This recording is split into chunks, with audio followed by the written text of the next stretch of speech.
우리 공포를 떨쳐내기라는 제목으로 말씀을 나누겠습니다. 오늘 시편 이 27편은 이 공포와 이 두려움들이 너무 담겨 있다는 걸 보게 됩니다. 제가 이렇게 시편이 이게 150편까지 되잖아요. 그럼 이거 시편을 또 외워야 돼요. 시험을 보려면. 성경고사도 봐야 되고, 아무튼 졸업할 때도 성경고사 보기 때문에 시편 외우는 게 거의 쉽지가 않습니다. 근데 이제 시편 27편 이게 어떻게 외웠냐면은 27살은 하나도 안 무섭다 뭐 이렇게 써놨어요. 그러니까 이게 저도 이제 나름대로 공부한다고 이런 그런 방법들을 동원을 하는데 아마 제가 이걸 읽을 때도 그렇게 느꼈나 봐요. 하나도 안 무섭다. 뭔가 두려워하고 공포스러워하는 그러한 다윗을 저도 이제 발견하게 되죠.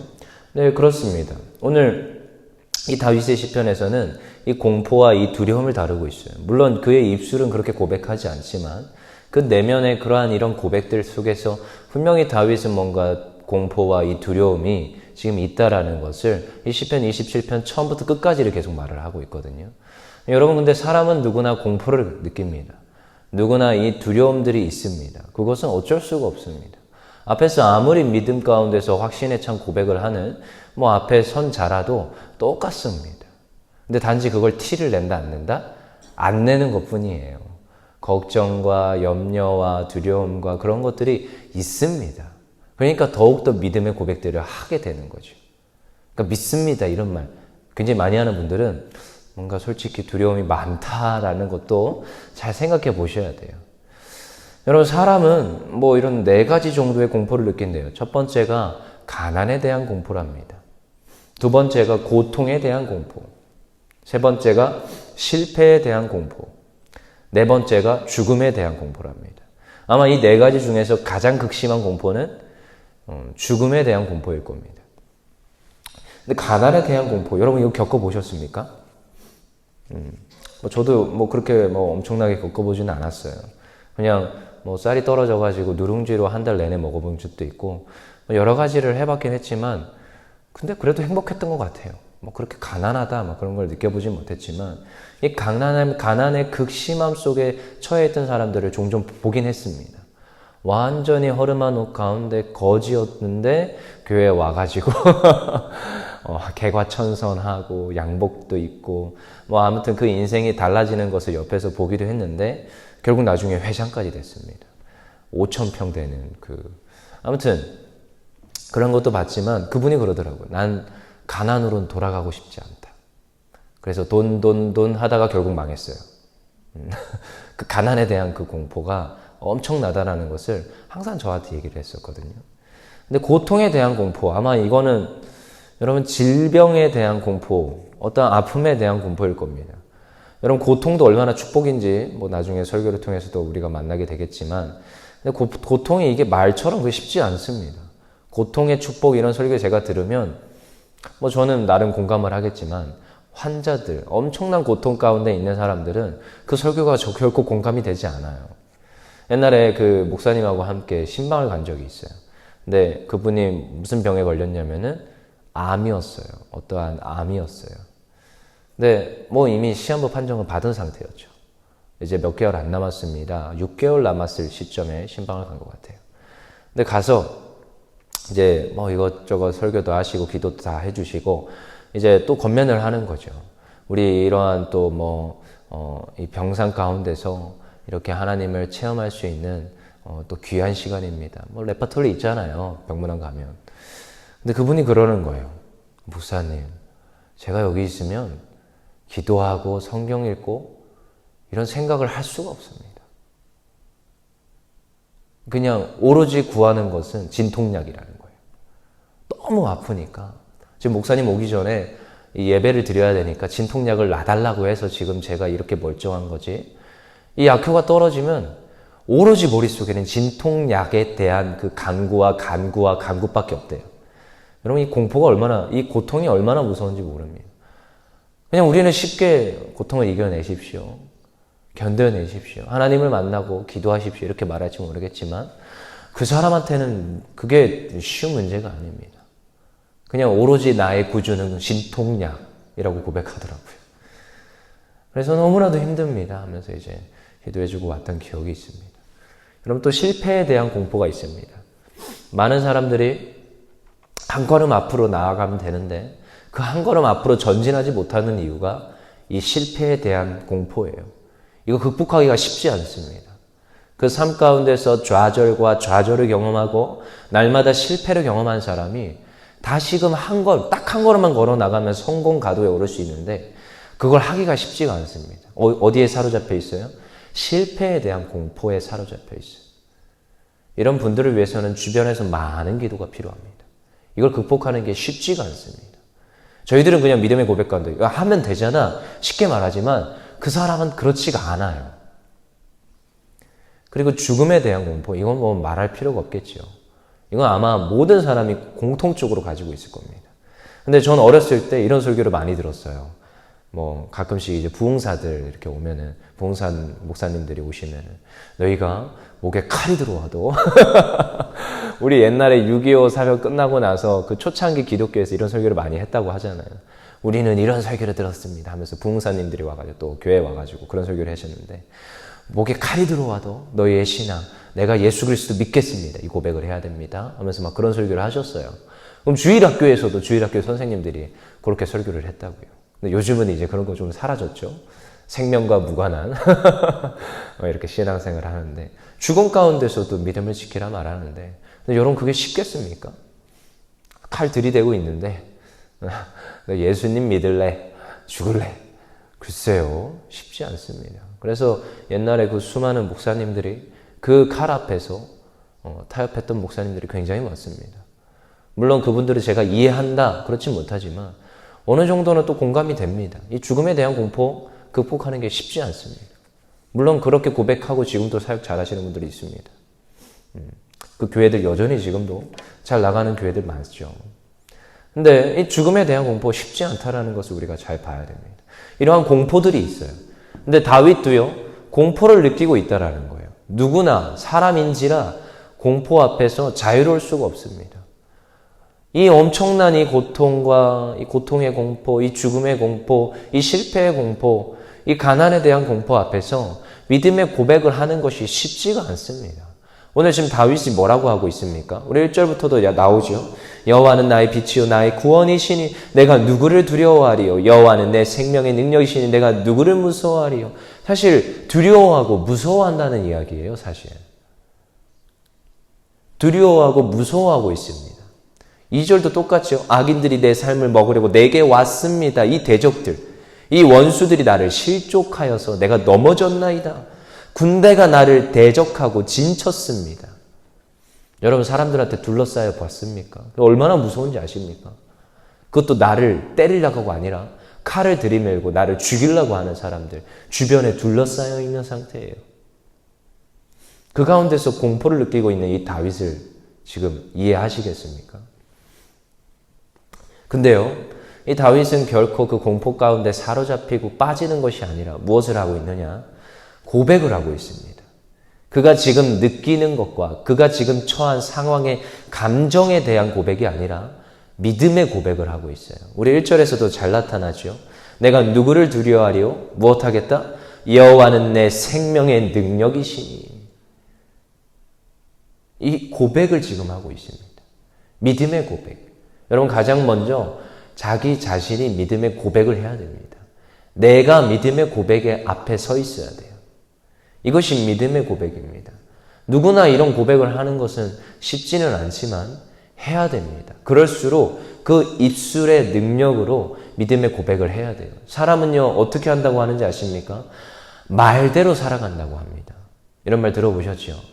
근데요 굉장히 맞습니다. 제가 어렸을 때부터 설교를 수없이 많이 들었습니다. 지금도 제가 여기 강단에서도 하고 담임 목사님 말씀도 듣고 하지만 또 따로 설교를 듣습니다. 저명하신 분들, 이미 돌아가신 분들, 그리고 해외에 있는 분들도까지 해서 따로 또 듣습니다. 왜냐하면 그렇게 들음으로써 여러 가지를 또한 취합할 수 있고 여러 가지를 생각을 하니까 그분들에게 또 조명하시는 하나님의 은혜가 있는데 그것을 또한 들음으로 책을 봄으로 느낄 수가 있습니다. 그래서 많이 들었습니다. 어릴 때부터. 전 작년 예배를 거의 참석을 했습니다. 중학교 1학년 때부터는. 한 번도 빠지지 않았어요. 작년 예배를. 그리고 교회에서 뭐 워낙에 말씀 중심이었고 또 일천번제 예배라고 아세요, 여러분? 그런 것도 하고 뭐 별걸 다 해봤기 때문에 예배를 진짜 많이 들었습니다. 그리고 잠기가 밝아서 새벽 예배를 하고 있잖아요. 그러면 새벽 예배 말씀이 다 들립니다. 거의 뭐 비몽사몽 하는 와중에 막 말씀을 많이 들었는데 정말 많은 그 말씀들 속에 하나같이 하는 말이 뭐냐? 입술의 고백, 입술의 고백. 우리 말에 권세가 있습니다, 여러분. 우리 입술에 권세가 있어요. 사람은 사람의 말로 망한다고 하죠. 근데요, 사람은 사람의 말로 승리합니다. 이게 얼마나 이 신앙생활의 중요한 원리인지 모릅니다. 잠언서에서도 그래서 계속 얘기하는 게 너희가 뭘 조심해라? 입술, 혀, 너의 입을 조심하라는 거예요. 그거 하나만 잘 컨트롤해도 우리 인생이 얼마나 복받는 인생이 될 수 있다는 것을 성경에서는 계속 말하고 있습니다. 그래서 우리가 입술의 고백을 잘해야 됩니다. 그래서 여러분 입술에서 부정적인 말들을 떠나보내십시오. 안 된다, 못한다, 할 수 없다 이 말들을 하잖아요. 옆에서 만약에 다른 사람이 하면 땡! 하지 마! 저는 그러는 편이에요. 제가 지도하는 학생들이나 주변에 보이면 물론 뭐 권사님, 집사님들한테는 안 그러죠. 그래도 권면을 합니다. 그 입술을 하나님 앞에서 잘 지키십시오. 그러면요, 그 입술대로, 입술의 말대로 되게 되어 있습니다. 근데 이게 신앙의 원리만 있는 것 같잖아요. 세상 사람들도 그걸 알았나 봐요. 그래서 세상에 가셔 보시면은, 저런 대형 문구 같은 데 보시면은, 말의 권세, 말하는 대로 뭐 여러 가지 책들이 많이 있습니다. 근데 그게 신앙서적 같잖아요. 아니에요. 아니에요. 신앙서적이 아닌데도 그런 책들이 나온다는 것은 수많은 이들이 이미 알고 느꼈고 경험했고 체화했다라는 것을 아셔야 돼요. 그리고 성경에서도 다윗이 그러고 있습니다, 지금. 그가 지금 느끼는 감정과 자기가 처한 상황과 이 여건은 이게 안 돼요. 하지만 그 고백을 하고 있다라는 거예요. 공포 속에, 두려움 속에서도 무슨 고백이요? 여호와는 나의 능력이시라. 여호와 하나님께서 나에게 힘이 되어주신다. 내가 바라는 분은 오직 여호와 하나님이시라. 이 믿음의 고백들을 하고 있더라는 것입니다. 그래서 우리도 부정적인 말을 하는 것이 아니라 믿음의 입술의 고백, 승리의 고백으로 넘쳐나야 될 줄 믿습니다. 그리하면 우리 삶 가운데서 날마다 승리하는 인생 될 줄 믿습니다. 그리고 다윗은 또 무엇을 구하느냐? 여호와 하나님의 보호하심을 구합니다. 여호와 하나님께서 나를 지켜달라는 그러한 떼씀과 그러한 애씀 부르짖음이 있어요. 우리 너무나도 4절 말씀 너무 잘 외우고 아는 말씀이에요. 우리 4절 말씀 한번 읽어보겠습니다. 시작. 내가 여호와께 바라는 한 가지 일 그것을 구하리니 곧 내가 내 평생에 여호와의 집에 살면서 여호와의 아름다움을 바라보며 그의 성전에서 사모하는 그것이라. 무엇을 구합니까? 내가 여호와의 성전 안에 있기를 원합니다. 이거 찬양도 있어요. 내가 여호와께 바라는 한 가지 일 하면서 이 찬양도 있어요. 그만큼 내가 여호와의 성전에, 여호와의 날개 아래, 여호와의 그늘 아래 있기를 소망하는 이 다윗. 이 다윗의 고백이에요. 여러분, 세상이 아무리 강해 보여도 이 세상은요, 하나님의 그 조그만한 이 바람 앞에서도 쓰러지는 것이 세상입니다. 이미 이 세상과 이 하나님은 말이 안 되게 어마어마한 격차가 있죠. 피조물이고 창조주입니다. 근데요, 그 여호와 하나님께서 누구와 함께 하시겠다고 말했느냐? 나와 함께 하겠다고 말씀하십니다. 그래서 이상하죠? 믿음의 고백을 하는 사람들은 이상한 자신감들이 있습니다. 누구와 함께 한다고요? 가끔씩 담임 목사님도 기도하실 때 그러는데 누구의 백으로 승리한다고요? 누구의 백으로 맞짱 뜬다고요? 여호와 하나님의 백과 그의 힘으로 우리가 저 세상과 맞짱 뜨는 거예요. 근데요, 이게 이미 싸움이 안 됩니다. 맞짱이라는 표현은 사실 이 싸움이 안 돼요. 한번 붙으면 어떻게 될까요? 세상과 튕겨져 나갑니다. 지게 되어 있고 이미 패배했다고 선고되었어요. 그래서 예수님이 이 땅에서 이 모든 사역을 감당하시고 십자가에서 죽으시고 부활하시고 그 제자들을 잘 가르치시고 승천하시기 바로 직전에 말씀하신 것이 하늘과 땅의 모든 권세를 내게 주셨으니 라고 하셨어요. 이미 모든 권세를 취하셨습니다. 근데요, 그리고 나서 우리에게 명령하십니다. 너희는 제자로 삼고 그들에게 세례를 베풀고 그들로 하여금 가르쳐 지키게 하라. 근데 여기서 끝나는 게 아니에요. 누가 함께 하신다? 하늘과 땅의 모든 권세를 가진 그 여호와 하나님께서 누구와 함께 하신다? 나와 세상 끝날까지 함께 하신다는 거예요. 영원히 함께 하신다고 말씀하신 분이 예수님이십니다. 그것이 우리의 능력이에요. 그래서 우리는 두려워 떨지 않습니다. 여호와 하나님, 저를 보호하여 주시고 저를 승리케끔 하여 주시옵소서 고백하면 이미 우리는 승리가 이미 우리에게 주어졌어요. 우리 4절 말씀이 과거형으로 기록되어 있잖아요. 우리 한글은 이러한 문제가 있습니다. 과거형으로 이렇게 번역한 오류가 있어요. 사실 히브리어로 들어가면 이건 미래형이에요. 근데 미래형인데 미래 진행형이나 이런 게 아니라 미래 완료형이라는 이 동사를 쓰고 있어요. 이상하죠? 아직 벌어지지 않았는데 미래에 일어날 일인데 완료형을 쓰고 있어요. 이미 미래에 어떻게 됐다? 이루어졌다. 내가 성전에 어떻게 한다? 이루어졌다. 성전에 거하는 거예요. 여호와 하나님 안에 있는 거예요. 미래에 있을 일이지만. 여러분 그것을 확신하고 고백해 하셔야 됩니다. 근데 이 고백을 했던 게 다윗만이 아니에요. 하박국에 가서 보시면은 하박국 이 3장에 보시면 3장 1절부터도 고백을 합니다. 하박국의 기도라 3장 1절부터 이렇게 쭉 이어지는데 3장 1절부터 16절까지 하박국에 무슨 고백이 있느냐? 두려워요. 공포해요. 자기가 지금 가난해요. 다 잃어버렸어요. 가진 게 없어요. 그리고 그가 얼마나 핍박과 어려운 가운데 지금 있는지 이 3장 1절부터 16절까지 쫙 장황하게 말을 합니다. 근데요, 이 하박국의 17절부터 19절 마무리 부분이 어떤 고백을 하는지 여러분 너무 잘 알죠? 17절부터 비록 무화과나무가 무성하지 못하며 포도나무에 열매가 없으며 감람나무에 소출이 없으며 밭에 먹을 것이 없으며 우리의 양이 없으며 외양간에 소가 없을지라도 나는 여호와로 말미암아 즐거워하며 나의 구원의 하나님으로 말미암아 기뻐하리로다. 주 여호와는 나의 힘이시라. 나의 발을 사슴과 같게 하사 나를 나의 높은 곳으로 다니게 하시리로다. 이 노래는 지휘하는 사람을 위하여 내 수금에 맞춘 것이라. 이 믿음의 고백. 지금 그가 가진 게 있습니까? 없습니까? 다 잃어버렸습니다. 그 가운데서 얼마나 핍박받고 얼마나 두려움과 공포를 느끼고 있는지 하박국은 잘 말하고 있어요. 하지만 그의 고백은 내가 무엇으로 말미암아 즐거워한다? 여호와 하나님으로 말미암아 즐거워하리로다. 이것이 다윗의 고백과 똑같습니다. 여러분 이 다윗은 그러고 나서 어떤 믿음의 확신의 고백을 하느냐? 우리 마무리 우리 13절에 14절 우리 한번 더 읽어보겠습니다.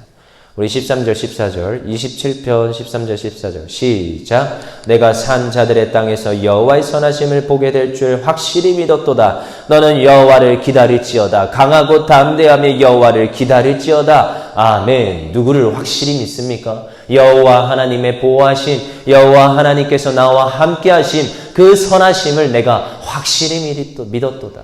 이 믿음의 고백이 우리에게 있어야 될 줄 믿습니다. 우리는 두려워 떨지 않습니다. 주변 환경을 바라보지 않습니다. 우리 주변에 처한 그 모든 환경을 바라보지 않습니다. 그 너머에 계시는 하나님의 일하심을 바라봅니다. 조금만 더 가면 돼요. 여러분 포기하지 마세요. 조금만 더 가면 돼요. 그러면 하나님께서 일하시는 그 때가 올 줄 믿습니다. 그것을 확신하시고 오늘도 믿음으로 고백하시고 기도하시는 우리 율정교회 성도님들 되기를 간절히 소망합니다. 우리 기도하겠습니다.